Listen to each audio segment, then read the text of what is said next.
Hello, I'm Jeff Ziegler, Dean of Academics at Pinnacle Classical Academy here in Shelby. I'm joined by Marina Davidovich and her daughter, Marianna Davidovich, who spoke today to our high school students. Marina Davidovich escaped communism and the persecution of Jews and emigrated to the United States from the Soviet Union in 1976. She graduated from Kiev State University in Ukraine with a degree in physical culture and sports. She and her husband Felix became entrepreneurs and had one of the largest and most successful gymnastics schools in America. Marina was a USA national team coach from 1980 through 2004.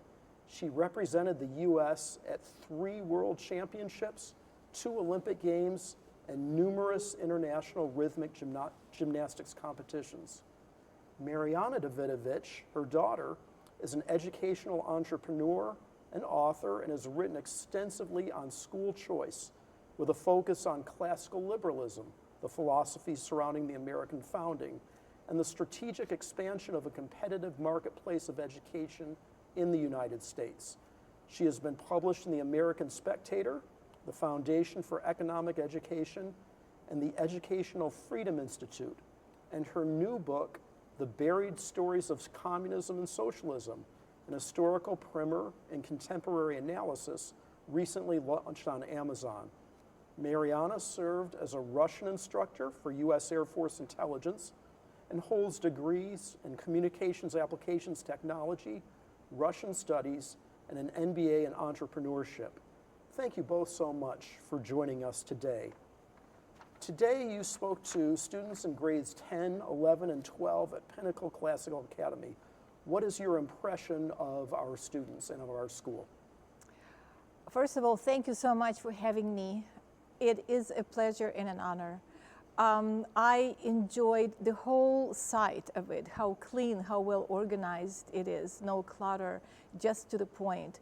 But the most importantly is when I met the faculty and the students, they are absolutely outstanding. The questions they asked, the attention they gave us, the discipline, and how wonderful exchange of the questions and answers, how engaged they were. So that was the highlight. Okay, and you, Marianna?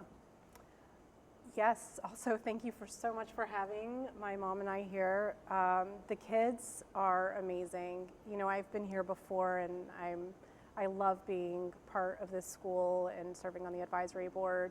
But being here during, like you mentioned, the school day where we get to interact with the students, that's really, I think, the highlight because they are so respectful, so intelligent. Their questions were wonderful and you could tell they actually cared. They have a really solid, seems like they have a very solid foundation in terms of an education and history.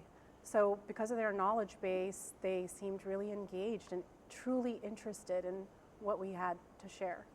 Well, thank you, thank you. Marianna, you're a member of our Classical Foundations Program National Advisory Board. Thank you for serving on that board. My pleasure. And as you know, at Pinnacle Classical Academy, we emphasize the importance of great works of literature, primary texts from ancient authors like Homer and Aristotle, to more recent works like the Reverend Martin Luther King Jr.'s Letter from Birmingham Jail and Viktor Frankl's Man's Search for Meaning.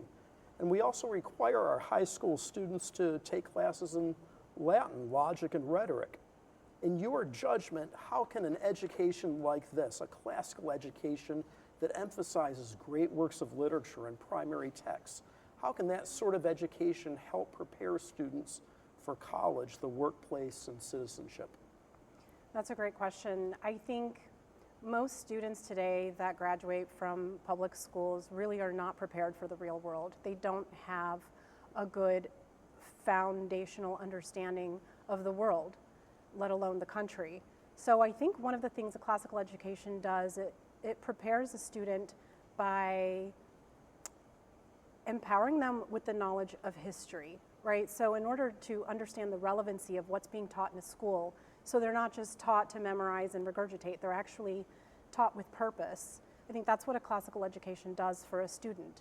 So once they understand the history and they understand the relevancy and they understand the foundations of America's founding and our founding fathers, it brings this attitude of gratitude. I didn't mean for that to rhyme. But the students we talked to today, we talked about gratitude. And that's something that is definitely unique to students who have this kind of a classical education. So that will certainly serve them well moving forward in life, no matter what they focus on with their careers and what their life brings. Okay. Marina, you gave such a moving testimony of life in the Soviet Union, and then the very different life you've found in the United States. Could you spend a few moments sharing some of that story with our audience? I'll be glad to. It is very difficult to do it in a few moments because it is my life. But the stark difference of living in Soviet Union, you almost, when you see the black and white movie and then you see a full color movie. And that was exactly for us the difference in just how regular people live, the apartments they live in, how you go to the grocery store, how you don't stay in line for your necessities like toothpaste or clothes or hat or shoes, how you can go and get the doctor's visit, how you can go to the pharmacy and get medicine. You don't have to pay somebody or beg somebody for medicine that it's going to save your life. My grandfather died from something that could have been so easily cured here. It was infection. He died from infection. And the difference is amazing. It is impossible even to have enough words to describe the difference in our life in Soviet Union and then coming to America. And Marianna, I'd like to give you the opportunity to discuss your new book. Thank you, yes.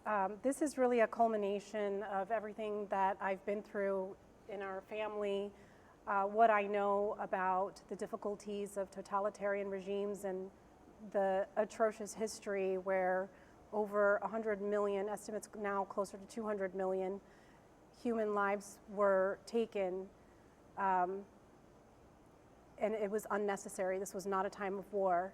So in order for us to not have come here in vain, we really want to see this country move in the right direction. And in order for that to happen, I think education is the key. So I've decided to help, currently it's with the Department of Education in the state of Florida, where they have a mandate to teach the history of communism. I've put together this booklet, it's called The Buried Stories of Communism and Socialism, in order to really engage educators and anyone else interested in the topic, but it's through storytelling that you can engage the mind through the heart. And so I tell the story of 8 different countries, the regimes, the tactics that were used that led to the atrocities, and the consequences. And then the second part of the booklet really goes into the antithesis of totalitarianism, which is the United States of America's Constitution and the tactics that we may see kind of creeping up in today's culture. So I like to highlight those things and allow the readers to come to their own conclusions and to be able to draw the parallels. So, you know, that way we have a future of freedom for my children and our children and future generations.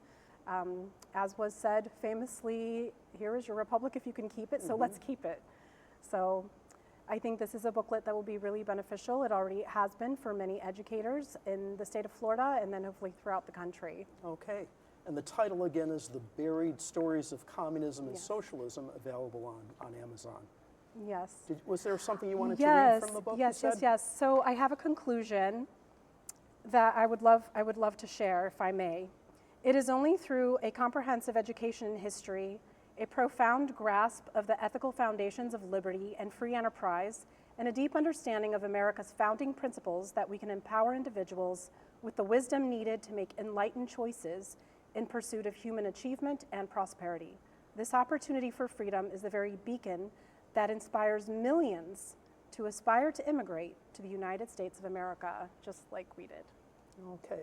Well, Marina Davidovich, Marianna Davidovich, thank you so much for coming to Pinnacle Classical Academy and appearing on Dare to Soar. Oh, thank It's you. entirely our Thank you. pleasure. Thank you so Thank much you. for having us. Thank you.